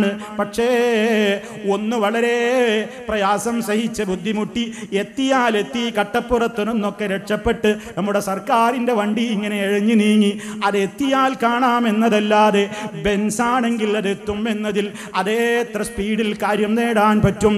ഇതുപോലെ അല്ലാഹുവിനോട് മാത്രം നേരിട്ട് ചോദിക്കുന്നത് ഒരു KSRTC യാത്ര ചെയ്യും പോലെ, മഹാത്മാക്കളോട് ചോദിക്കുന്നതോ അത് അതിശീഘ്രം കുതിച്ചു പായുന്ന ബെൻസ് കാറിൽ യാത്ര ചെയ്താൽ ലക്ഷ്യസ്ഥാനത്തെത്തും പോലെ എന്നൊക്കെയുള്ള ഉദാഹരണങ്ങൾ പോലും പറഞ്ഞുകൊണ്ട് ഇസ്തിഗാസയുടെ ശർഈയായ ഹുക്മ് എന്താണ്? ഇതിന് അല്ലാഹു സുബ്ഹാനഹു വ തആലയുടെ അടുക്കൽ വല്ല പ്രതിഫലവും ഉണ്ടോ എന്നാണ്. ഇസ്തിഗാസയെക്കുറിച്ച് ലോക മുസ്ലിം ജനസമൂഹം ഇത്രയും കാലം അംഗീകരിച്ചു വരുന്ന നിലപാടും സമസ്ത കേരള ജമിയത്തുള്ള വിശദീകരണവും ഇസ്തിഗാസ ശറഈൽ അനുവദിക്കപ്പെട്ട കാര്യമാണ്. തവസ്സുൽ സുന്നത്താക്കപ്പെട്ട കാര്യമാണ്. തബറുക്ക് സുന്നത്താക്കപ്പെട്ട കാര്യമാണ്. അപ്പോൾ ഇസ്തിഗാസ ഇസ്ലാമിൽ സുസമ്മതമായി സ്ഥിരീകരിക്കപ്പെട്ട കാര്യമാണ്. ശറിയ ഹുക്കുമാണ്, അനുവദിക്കപ്പെട്ടതാണെന്നുള്ളത്. അപ്പോൾ തഹീറിനെ തേടിയാൽ, ഖിതാബ് തഹീറിനെ തേടിക്കഴിഞ്ഞാലാണ് ഇബാഹത്ത് വരുന്നത്. അപ്പോൾ തഹീറിനെ തേടുമ്പോൾ, തഹീർ എന്ന് പറഞ്ഞാൽ ഇഷ്ടം പ്രവർത്തിക്കല്ല. ഇത് ചെയ്താലും കുഴപ്പമില്ല, ചെയ്തില്ലേലും കുഴപ്പമില്ല. അപ്പോൾ ചെയ്താലും കുഴപ്പമില്ല, ചെയ്തില്ലേലും കുഴപ്പമില്ല എന്ന് പറയുന്നപ്പോൾ പിന്നെ എന്താണ് അപ്പോൾ വരുന്ന ഉസ്താദിൻ്റെ അഭിപ്രായം എന്താണ്? അപ്പോൾ പ്രതിഫലം ഉണ്ടോ? അപ്പോൾ അദ്ദേഹം പറയുന്നത്, അനുവദനീയം എന്ന് പറഞ്ഞാൽ അല്ലെങ്കിൽ ഹലാലായ ഒരു കാര്യമെന്ന് പറഞ്ഞാൽ തഹീറാണ്. ചെയ്യണമെങ്കിൽ ചെയ്യാം, ചെയ്യണ്ടെങ്കിൽ ചെയ്യാം. അങ്ങനെ തന്നെയാണ് അതിൻ്റെ വിധി, ഒരു സംശയവുമല്ല. പിന്നെ ചോദിക്കാവുന്ന അടുത്ത ചോദ്യം വല്ലതും ഉണ്ടെങ്കിൽ ചോദിക്കണം. പ്രതിഫലം, ഒരു കാര്യം ഹലാലായ കാര്യത്തിന് സതുദ്ദേശപരമായി ചെയ്യുകയാണെങ്കിൽ പുണ്യം കിട്ടുമെന്നല്ലാതെ ഹലാൽ എന്നതിൽ അനുവദിക്കപ്പെട്ടത് എന്നതിൽ പുണ്യം കിട്ടൂല. പുണ്യം കിട്ടൂല എന്നാണ് പറഞ്ഞത്. അതെ, അവിടെയാണ് സംശയം, അവിടേക്ക് വരണം. അപ്പോൾ ഈ ഇസ്തിഗാസ എന്ന് പറഞ്ഞ കാര്യം ശറയിൽ അനുവദിക്കപ്പെട്ട കാര്യമാണ്. ചെയ്താൽ പ്രത്യേകിച്ച് പുണ്യമില്ല, ചെയ്തില്ലെങ്കിൽ പ്രത്യേക ദോഷമില്ല. അപ്പോൾ ഒരു വെറും പ്രവർത്തനമല്ലേ എന്നാണ് അദ്ദേഹത്തിൻ്റെ ചോദ്യം. വെറും പ്രവർത്തനമല്ല എന്നുള്ളതാണ്. അതുകൊണ്ടാണ് നാം വിഷയാവതരണത്തിൽ പ്രത്യേകം പറഞ്ഞത് ഇസ്തിഗാസ ശറയിൽ അനുവദിക്കപ്പെട്ടതും വളരെ ഫലപ്രദവുമായ ഒരു കാര്യമാണ്. ശറയിൽ അനുവദിക്കപ്പെട്ട കുറേ കാര്യങ്ങൾ ചെയ്താൽ ദോഷമല്ല ഗുണമല്ല എന്ന് വരില്ല. അനുവദിക്കപ്പെട്ട ഒരുപാട് കാര്യങ്ങൾ ചെയ്താൽ വളരെയേറെ നമ്മുടെ ജീവിതത്തിൽ ഫലപ്രദമായിരിക്കും. ഉദാഹരണം, ഏറ്റവും നല്ല ഒരു ബെൻസ് കാറിൽ നമുക്ക് യാത്ര ചെയ്യൽ ഇസ്ലാമിൻ്റെ വിധി എന്താണ്? അനുവദനീയമാണ്. ആ സമയം ലോക്കൽ KSRTC ബസ്സിൽ യാത്ര ചെയ്യലോ അതും അനുവദനീയമാണ്. എന്നാൽ ഒന്ന് വളരെയേറെ ഫലപ്രദമാണ്, ഒന്ന് ആപേക്ഷികമായി വളരെ ഫലം കുറഞ്ഞതാണ്. ഇന്നാ ലില്ലാഹി വ ഇന്നാ ഇലൈഹി റാജിഊൻ. ഈ സമുദായത്തിൻ്റെ മുമ്പിലേക്ക് മുസീബത്ത് തന്നെയല്ലേ ഇത്തരത്തിലുള്ള വാദങ്ങൾ. എൻ്റെ ഉമ്മമാരെ, ഇത് അല്ലാഹ് നമുക്ക് പറഞ്ഞു തന്ന ആശയമാടോ. ഉദുഊനി, നിങ്ങളെന്നെ വിളിച്ചോ, അസ്തജിബ് ലക്കും, ഞാൻ നിങ്ങൾക്ക് ഉത്തരം തരാം. സ്നേഹനിധിയായ റബ്ബ് നമ്മോട് വിളിക്കുന്നു, വിളിച്ചോളാൻ, പ്രാർത്ഥിച്ചോ, ഞാൻ നിങ്ങൾക്ക് ഉത്തരം തരാം. ആ നിലക്ക് സർവശക്തനായ റബ്ബ്, ആ റഊഫായ റബ്ബ്, റഹീമായ റബ്ബ്, വദൂദായ റബ്ബ്, അലീമായ റബ്ബ്, സമീആയ റബ്ബ്, ബസീറായ റബ്ബ്, ഖദീറായ റബ്ബ്, ആലിമുൽ ഗൈബായ റബ്ബ്, എല്ലാത്തിനെ സംബന്ധിച്ചുമുള്ള സൂക്ഷ്മമായി അറിഞ്ഞു പറഞ്ഞു തരുന്ന ഖബീറായ റബ്ബുൽ ആലമീൻ. അവനെ വിട്ട് മഹാത്മാക്കളെ വിളിച്ചുകൊണ്ട് തേടിയാലേ കാര്യം നേടുമെന്ന് ഉറപ്പുള്ളൂ എന്ന് വന്നാൽ ഏത് ഖുർആനാണ് ഉമ്മമാരെ, സുഹൃത്തുക്കളെ, സഹോദരിമാരെ, സുഹൃത്തുക്കളെ, ഏത് ഖുർആനാണ് അതിനെ പിന്തുണക്കുക? ഏത് ഹദീസാണ് അതിനെ പിന്തുണക്കുക? അതേ, കക്ഷി മാത്സര്യമില്ലാതെ ഒന്ന് തുറന്ന മനസ്സോടെ ചിന്തിക്കണേ. അതേ, ചിന്തയില്ലാത്തവരായ ആളുകൾ അല്ലാഹു അവരെ കുറിച്ച് പറഞ്ഞത് എന്താണ്? വിശ്വാസികളെ, നിങ്ങൾ അല്ലാഹുവിനെ അനുസരിക്കണേ, അവന്റെ റസൂലിനെ അനുസരിക്കണേ. കാര്യങ്ങളൊക്കെ കേൾക്കുന്നവരായിട്ടും നിങ്ങൾ പിന്തിരിയല്ല. കേട്ട് കഴിഞ്ഞാൽ ഞങ്ങൾ കേട്ടു എന്ന് മാത്രം പറയുന്നവരുടെ വിഭാഗത്തിൽ നിങ്ങൾ പെടല്ല. കേൾക്കാത്തവരെ പോലെ പിന്നെ ജീവിക്കുന്നു. അതുകൊണ്ട് എന്ത് വേണം? കേൾക്കുന്നതൊന്ന് കാതുകൊടുത്ത് ഖൽബ് കൊടുത്ത് കേൾക്കൂ സഹോദരാ, സഹോദരി. ചിന്തിക്കൂ പ്രിയപ്പെട്ടവരെ. കാരണം അല്ലാഹ് പറയുന്നുണ്ട്, ഇന്ന ശർറദ്ദവാബി ഇൻദല്ലാഹ് അസ്സുമ്മുൽ ബുക്മുൽ ലദീന ലാ യഖിലൂൻ.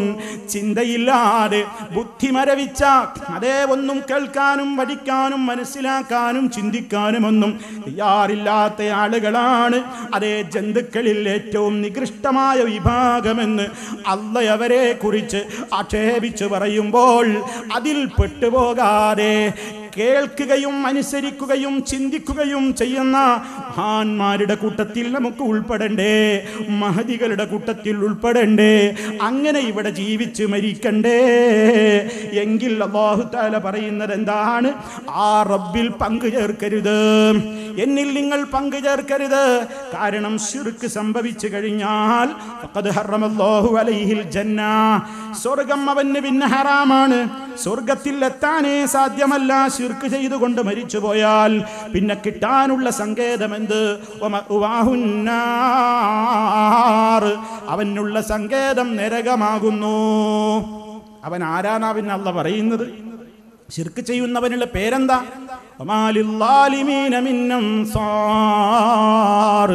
അക്രമികളാണവര്, അക്രമികളാണ്. ലാലിമുകൾക്ക് ഒരു സഹായികളെയും കിട്ടൂല. അതുകൊണ്ട് ഏറ്റവും വലിയ ദുൽമ ശിർക്കാണ്. ആക്രമം ചെയ്തവനാണ് കടുത്ത അക്രമി. കടുത്ത അക്രമി അല്ലാഹുവിന്റെ പേരിൽ കള്ളം പറയുന്നവരാണ്, റസൂലുള്ളാഹിന്റെ പേരിൽ കള്ളം പറയുന്നവരാണ്. അതുകൊണ്ട് അതിൽ പെടാതെ റബ്ബ് പറയുന്നത്, എത്ര വലിയവരോടും പറയുന്നത്, ശിർക്ക് വന്നു പോയാൽ നിന്റെ നിസ്കാരത്തിന് വിലയില്ല, നോമ്പിന് വിലയില്ല, സക്കാത്ത് കൊണ്ട് കാര്യമില്ല. പരലോകത്തെത്തി നോക്കുമ്പോൾ വഖദിംനാ ഇലാ മാ ആമിലു മിൻ അമലിൻ ഫജഅൽനാഹു ഹബാഅൻ മൻസൂറാ. അതേ വിശ്വാസം അടിയുറച്ചിട്ടില്ലാത്തവൻ, കുഫർ ജീവിതത്തിൽ വന്നുകൊണ്ട് മരിച്ചുപോയ വ്യക്തികൾ, കാഫിറുകൾ, അവരുടെ ഒരു അമലിനും പരലോകത്ത് വിലയില്ല. അതതാ ധൂളിയായി പറത്തപ്പെടുന്നു. പരലോകത്ത് രക്ഷപ്പെടാൻ വേണ്ടി കൊതിച്ചു ചെല്ലുമ്പോൾ അവിടെ പരാജിതരുടെ ലിസ്റ്റിൽപ്പെട്ട് നരകത്തിയിലേക്ക് വലിച്ചെറിയപ്പെടുന്ന ഒരു രംഗം. ഓ സഹോദരാ, സഹോദരി, ആർക്കാണ് സഹിക്കാൻ കഴിയുക? അത് നമുക്ക് സഹിക്കാൻ കഴിയൂല. അതുകൊണ്ട് അല്ലാഹ് പറയാണ്, അവിടെ രക്ഷപ്പെടണോ, ശിർക്കുണ്ടാവരുത്. അവിടെ സ്വർഗം വേണോ, ശിർക്ക് വന്നു പോകരുത്. അവിടെ നരകത്തിയിൽ നിന്ന് മോചനം കിട്ടി സഹായം കിട്ടണോ പടച്ച റബ്ബിന്റെ, ശിർക്കിൽ നിന്ന് രക്ഷപ്പെടണം.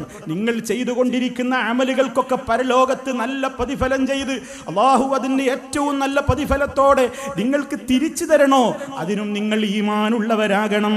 ഇങ്ങനെ ധാരാളം കൃത്യമായി അതേ മുശ്രിക്കായി മരിച്ചു എന്നുറപ്പുള്ളവർ വ്യക്തിക്ക് വേണ്ടി പ്രാർത്ഥിക്കാൻ പോലും പാടില്ലാത്തത്ര ഗുരുതരമായ അപാകതയാണ് അയാളിൽ നിന്ന് വന്നു പോയതെന്ന് വന്നാൽ എത്രത്തോളമാണ് ശിർക്കിന്റെ ഗൗരവം. അതുകൊണ്ട് എവിടെയും നമുക്ക് രക്ഷകൻ, എവിടെ നിന്ന് വിളിച്ചാലും കേൾക്കുന്നവൻ, എപ്പോൾ വിളിച്ചാലും കേൾക്കുന്നവൻ, എല്ലാവരെയും പരിചയപ്പെടുത്താതെ തന്നെ ഒരുപോലെ അറിയുന്നവൻ, ഏത് കാലത്തും ജീവിക്കുന്നവൻ, ഒരിക്കലും മരിച്ചു പോകാത്തവൻ, ഒന്ന് ഉറങ്ങുക പോലും ചെയ്യാത്തവൻ, അല്പം പോലും ക്ഷീണം ബാധിച്ചൊന്ന് റെസ്റ്റ് എടുക്കാൻ പോകാത്തവൻ, എല്ലാ സമയത്തും അതേ തൻ്റെ അടിമകളെ അതേ ലോകത്തിന് മുഴുവൻ അതാ കൃത്യമായി നിയന്ത്രിച്ചപ്പോഴും ഒരു ക്ഷീണവും ഒരു വിഷമവും, ബ്രഹ്മാണ്ഡ കടാഹങ്ങളെ ആകാശഭൂമികളെ സംരക്ഷിച്ചതിന്റെ പേരിൽ ഒരു ബുദ്ധിമുട്ടും അനുഭവിക്കാത്ത വലായ ഊദുഹു ഹിഫ്ലുഹുമാ വഹുവൽ അലിയുൽ അദീം, അത്യുന്നതനായ മഹാനായ റബ്ബ്, ആ റബ്ബിനെ വിട്ടുകൊണ്ട് മറ്റുള്ളവരിലേക്കൊരു പ്രാർത്ഥന വേണ്ട.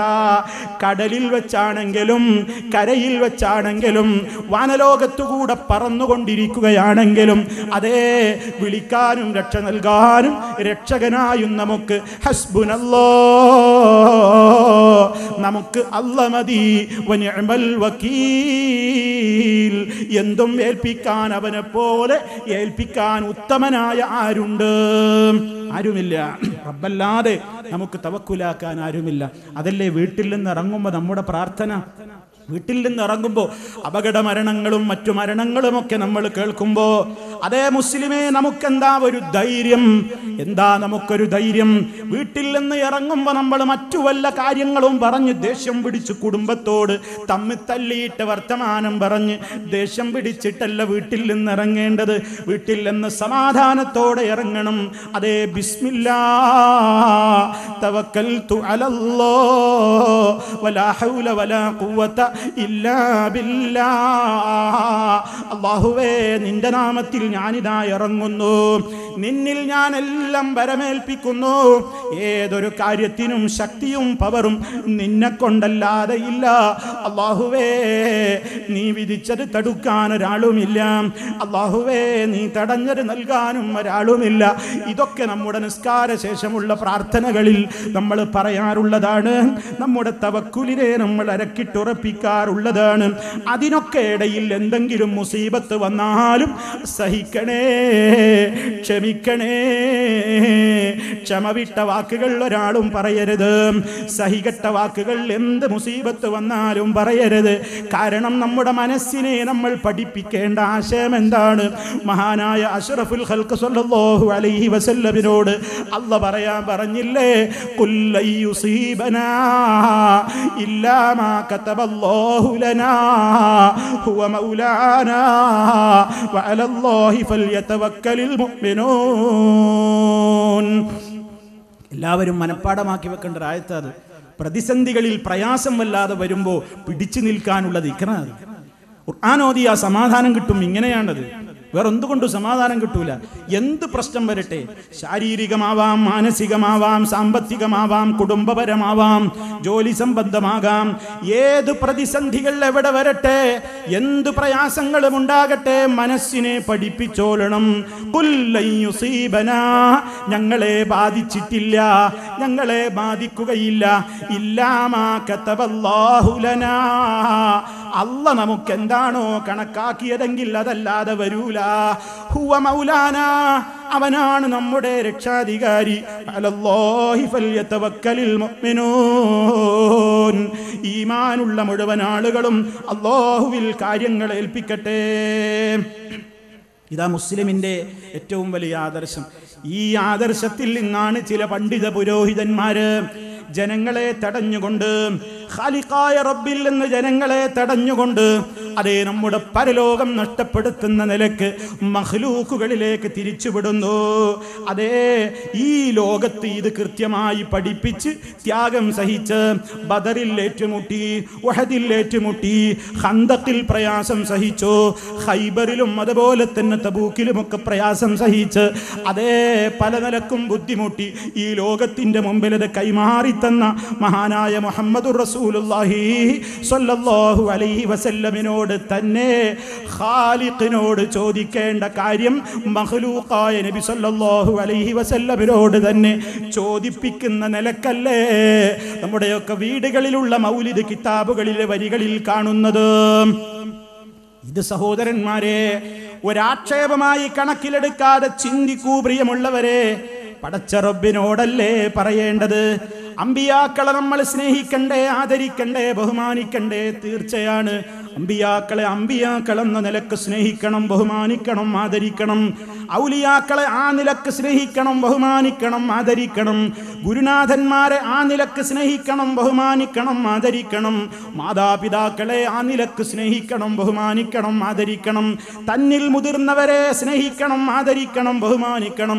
പക്ഷേ പടച്ച റബ്ബിന് കൊടുക്കുന്ന ദുആയുടെ ഒരംശം പോലും ആദരവിന്റെ പേരും പറഞ്ഞ്, ബഹുമാനത്തിന്റെ പേരും പറഞ്ഞ് അതേ ഒരൊറ്റ സൃഷ്ടിയുടെ മുമ്പിലും സമർപ്പിക്കാൻ പാടില്ലെന്ന് പഠിപ്പിച്ച ഹബീബായ മുഹമ്മദുർ റസൂലുള്ളാഹി സ്വല്ലല്ലാഹു അലൈഹി വസല്ലമിനോട് തന്നെ അബ്ദുകൽ മിസ്കീനു യർജു ഫളലകൽ ജമ്മൽ ഗഫീറോ ഫികാ ഖദ് അഹ്സൻതു ലന്നി യാ ബശീറു യാ നദീറു فأغيثني وأجرني يا مجير من السعير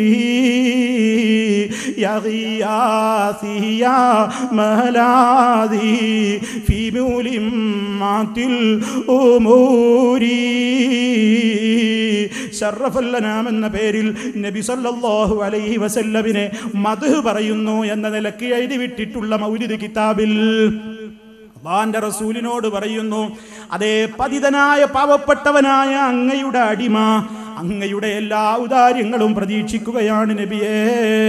എൻ്റെ സഹായമായ നബിയേ, എൻ്റെ അവലംബമായ നബിയേ. യാ മുജീറു മിനസ്സഈർ, നരകത്തിയിൽ നിന്ന് എൻ്റെ രക്ഷക എന്ന്, അതേ നരകാഗ്നിയിൽ നിന്ന് രക്ഷ തേടുന്നത് മഹാനായ നബി സല്ലല്ലാഹു അലൈഹി വസല്ലമിനോടാണ്. അവിടുന്ന് അത് പഠിപ്പിച്ചു തന്നതല്ലല്ലോ. തീർന്നില്ല.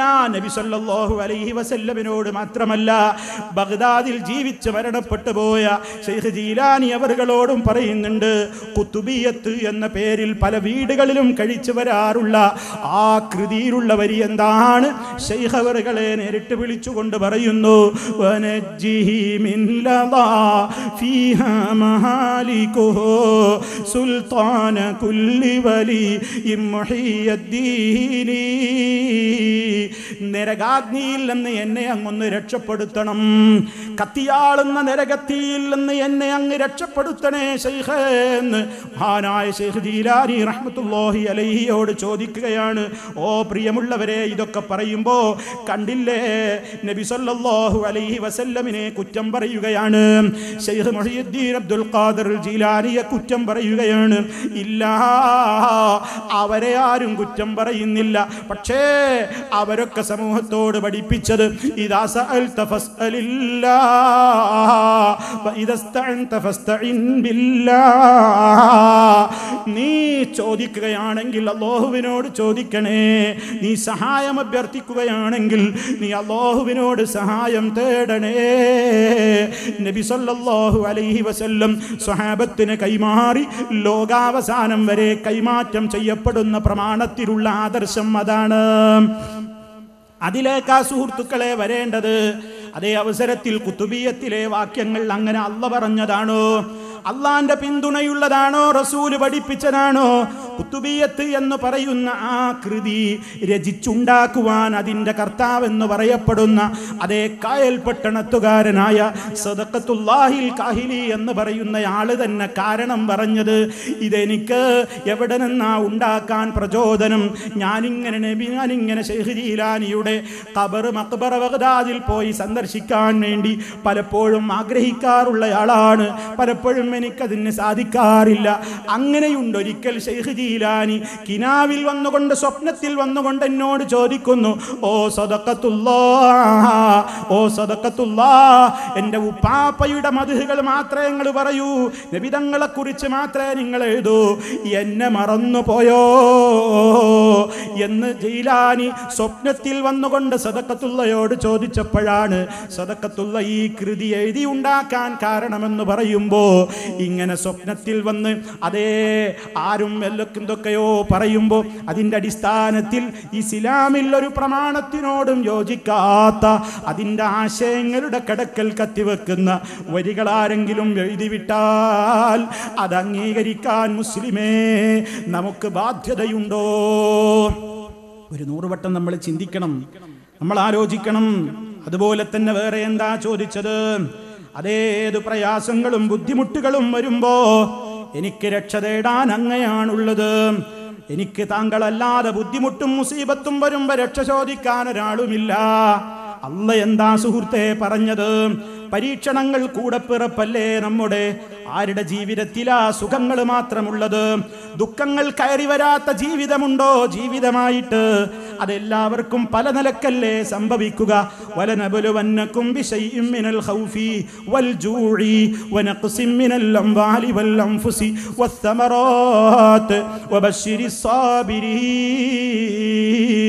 അതേ നിങ്ങൾക്ക് ഭയം മുഖേന, വിശപ്പ് മുഖേന, പല രൂപത്തിലുള്ള പരീക്ഷണങ്ങൾ മുഖേന, എല്ലാ നിലക്കുമുള്ള പരീക്ഷണങ്ങൾ വരുമ്പോൾ സഹിക്കണേ, ക്ഷമിക്കണേ. അവർക്കാണ് സന്തോഷ വാർത്ത അറിയിക്കുന്നത്. എന്താണ് അവര് മുസീബത്ത് ബാധിച്ചാ ചെയ്യാ? അവരാപത്തുകൾ ബാധിച്ചാൽ എന്തു പറയും? യാ റസൂലല്ലാഹ്, യാ മുഹയ്യിദ്ദീൻ, യാ ബദരി, യാ അംബുറമി എന്നിങ്ങനെ വിളിക്കലാണോ? ആപത്തുകൾ വരുമ്പോ എന്താ ഖുർആൻ പറയുന്നത്? ചിന്തിച്ചു നോക്കണം. അല്ലദീന ഇദാ സ്വാബത്തുഹും മുസീബത്തുൻ ഖാലൂ ഇന്നാ ലില്ലാഹി വ ഇന്നാ ഇലൈഹി റാജിഊൻ. അവർക്ക് ആപത്തുകൾ ബാധിച്ചാൽ അവർ റബ്ബിനെ ഓർക്കുകയായി. എന്തിന് വിഷമിക്കണം? മനസ്സേ അടങ്ങിക്കോ. എന്തിന് പ്രയാസപ്പെടണം? മനസ്സേ അടങ്ങിക്കോ. കാരണം നമ്മളൊക്കെ റബ്ബിൻ്റെതല്ലേ. ഇന്നാ ലില്ലാഹി, ഞങ്ങളൊക്കെ അല്ലാഹുവിൻ്റെതാണ്. വ ഇന്നാ ഇലൈഹി റാജിഊൻ, അല്ലാഹുവിൻ്റെതാണ് നമ്മളെന്ന് വരുമ്പോ നമ്മിൽ എന്ത് നടപ്പിലാക്കാനും അവന് അധികാരമില്ലേ? അവൻ്റെ സ്വത്തല്ലേ, അവൻ്റെ സൃഷ്ടികൾ ല്ലേ. എന്തും നമ്മിൽ നടപ്പാക്കാൻ അവൻ അധികാരമുണ്ടല്ലോ. ഇവിടത്തെ ജീവിതത്തിന്റെ കാലഘട്ടം കഴിഞ്ഞാൽ തിരിച്ചു ചെല്ലാനും അവൻ്റെ അടുത്തേക്കാണല്ലോ. അതുകൊണ്ട് അവൻ്റെ തൃപ്തിക്ക് വിരുദ്ധമായത് പറയൂല, ചെയ്യൂല. അവന് തൃപ്തിയില്ലാത്തിടത്തേക്ക് പോകൂല. അതേ നബി സല്ലല്ലാഹു അലൈഹി വസല്ലം ആപത്ത് ബാധിക്കുന്ന മുസ്ലിമിനോട് പറയാൻ പറഞ്ഞില്ലേ? അല്ലാഹുമ്മ ഉജുർനി ഫീ മുസീബത്തി, എനിക്ക് ബാധിച്ചിട്ടുള്ള ആപത്തിൽ ഞാൻ സഹിക്കുന്നു റബ്ബേ, ക്ഷമിക്കുന്നു, നീ എനിക്ക് പ്രതിഫലം തരണേ. ഈ നിലക്ക് സഹിച്ചും ക്ഷമിച്ചും അവനോടുള്ള പിടുത്തത്തിൽ നിന്ന് കുതറി മാറാതെ, അവനോടുള്ള തവക്കുലിൽ നിന്ന് ഒഴിവാ ഒഴിവായി പോകാതെ, മറ്റു പലയിടങ്ങളിലേക്കും മനസ്സുകൾ തെറ്റിദ്ധരിച്ച് തിരിഞ്ഞോടി പോകാതെ എപ്പോഴും അവനിൽ തന്നെ തവക്കുലാക്കിയാൽ ഉലൈക അലൈഹിം സ്വലവാത്തും മിർ റബ്ബിഹിം വറഹ്മ വഉലൈക ഹുമുൽ മുഹ്തദൂൻ. അല്ലാഹു തആല പറയുന്നത് അവർക്കാണ് അല്ലാഹുവിന്റെ കാരുണ്യമുണ്ടാകുന്നത്, അവർക്കാണ് റബ്ബിങ്കൽ നിന്ന് ഗുണങ്ങൾ ചൊരിയപ്പെടുന്നത്, അവരാണ് സന്മാർഗത്തിലായി കഴിഞ്ഞവർ. ഇതാണോ നമുക്ക് വേണ്ടത്? അതോ ആരോ സ്വപ്നത്തിൽ കിനാ കാട്ടി നീ എന്നെപ്പറ്റി പറയാത്തത് എന്തെന്ന് ചോദിച്ചപ്പോൾ ഞങ്ങളോടന്നെ വിളിച്ച് പ്രാർത്ഥിക്കാന്ന് പറയുന്ന വരികൾ എഴുതിയതോ? ഏതാ വേണ്ടത്? തീരുമാനിക്കണം. ഏതാ വേണ്ടത്? ഏതാ നമ്മുടെ ഖബറിൽ സമാധാനം തരിക? ഏതാ നമ്മുടെ ഖബറിൽ രക്ഷ തരിക? ഏതാ പരലോകത്ത് നമുക്ക് സമാധാനം തരുക? ചിന്തിച്ചാലോചിച്ചുകൊണ്ട് പ്രവർത്തിച്ചോ. അതേ പടച്ച റബ്ബല്ലാത്ത നിലക്ക് ആ റബ്ബിനോടല്ലാതെ ഒരു പ്രാർത്ഥനക്കും അവകാശമില്ല. അതെവിടെ വെച്ചാണെങ്കിലും, അതേ ഇവിടെ പരന്നു കിടക്കുന്ന എൻ്റെ ഇവിടുത്തെ സഹോദരങ്ങൾ, അതേ അവരുടെ നിത്യവൃത്തിക്കായി പ്രവൃത്തിപഥത്തിൽ ഏർപ്പെടുന്ന കടൽ, പാരാവാരം അറ്റമില്ലാത്ത സമുദ്രം, എവിടെയും രക്ഷകൻ അല്ലാഹല്ലേ. അതിൻ്റെ അടിത്തട്ടിൽ യൂനുസ് നബി അലൈഹിസ്സലാം ചെന്നുപെട്ടപ്പോ ഒരു മത്സ്യത്തിന്റെ വയറ്റിൽ അകപ്പെട്ട യൂനുസ് നബി അലൈഹിസ്സലാം അതിൻ്റെ അടിയിൽ ചെന്നുപെട്ടപ്പോ മുൻഗാമികളായ നബിമാരെയാണോ വിളിച്ചത്? മുൻഗാമികളായ നബിമാരുടെ ഹക്ക് ജാഹ് ബർക്കത്ത് കൊണ്ടാണോ പ്രാർത്ഥിച്ചത്? അവരുടെ പേരിൽ ഈ മുസീബത്തിൽ നിന്ന് രക്ഷപ്പെട്ട് ഞാൻ പുറത്തു കിടന്നാൽ ഒരു നേർച്ച കഴിച്ചോളാം എന്നാണോ നേർച്ചയാക്കിയത്? അല്ലല്ലോ. മഹാനവറുകൾ ആ സമുദ്രാന്തർ ഭാഗത്ത് മത്സ്യത്തിന്റെ വയറ്റിൽ കിടന്നുകൊണ്ട് ആ ഇരുളാർന്ന സ്ഥലത്ത് വെച്ചുകൊണ്ട് ഫനാദാ ഫിൽളുലുമാതി അല്ലാ ഇലാഹ ഇല്ലാ അൻത സുബ്ഹാനക ഇന്നി കുന്തു മിനൽ ളാലിമീൻ.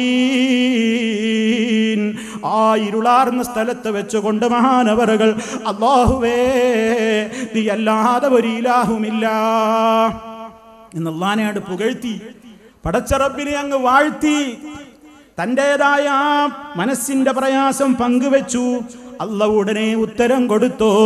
മത്സ്യം അതേ യൂനുസ് നബി അലൈഹിസ്സലാമിനെ പുറത്തേക്ക് തുപ്പിക്കളഞ്ഞു. മഹാനവറുകൾക്ക് അല്ലാഹു രക്ഷ കൊടുത്തു. അതേ ചോദിക്കുന്ന കാര്യം നേടാൻ റബ്ബിനോട് തന്നെയാണ് ചോദിക്കേണ്ടത്. ഖുർആനിലെ അമ്പിയാക്കളുടെ മുഴുവൻ ചരിത്രം അത് തന്നെയാണ് പറയുന്നത്. ഈ നിലക്ക് പ്രിയമുള്ളവരെ, എവിടെ വെച്ചാണെങ്കിലും നമുക്ക് ചോദിക്കാനും സഹായം തേടാനും രക്ഷ തരാനും അഭയം തേടാനും അല്ലാഹുവല്ലാതെ ഇല്ല എന്ന ഈ ആദർശമാണ് മുജാഹിദ് പ്രസ്ഥാനത്തിന് സമൂഹത്തോട് എക്കാലത്തും പറയാനുള്ളത്. അത് ജീവനുള്ള കാലത്തോളം എന്നും മുജാഹിദുകൾ സമൂഹത്തോട് ഒരു വാശിയുമില്ല, സ്നേഹത്തോടെ സമൂഹത്തെ വിളിച്ചുകൊണ്ട് പറയുന്നു, മടങ്ങിക്കോ റബ്ബിലേക്ക്. പ്രാർത്ഥന കേൾക്കുന്നവൻ അവൻ മാത്രം, അഭയം തേടപ്പെടേണ്ടുന്നവൻ അവൻ മാത്രം, തവക്കുലാക്കപ്പെടേണ്ടുന്നത് അവനിൽ മാത്രം. അതേ എല്ലാ കാര്യങ്ങളും കേട്ട് അറിഞ്ഞ് മനസ്സിലാക്കി നമ്മെ രക്ഷപ്പെടുത്തുന്ന രക്ഷകൻ അവൻ മാത്രം തന്നെ. അത് ഈ സമൂഹത്തോട് ഉറക്കെ പ്രമാണങ്ങളുടെ വെളിച്ചത്തിൽ പറയുന്ന മുജാഹിദ് പ്രസ്ഥാനം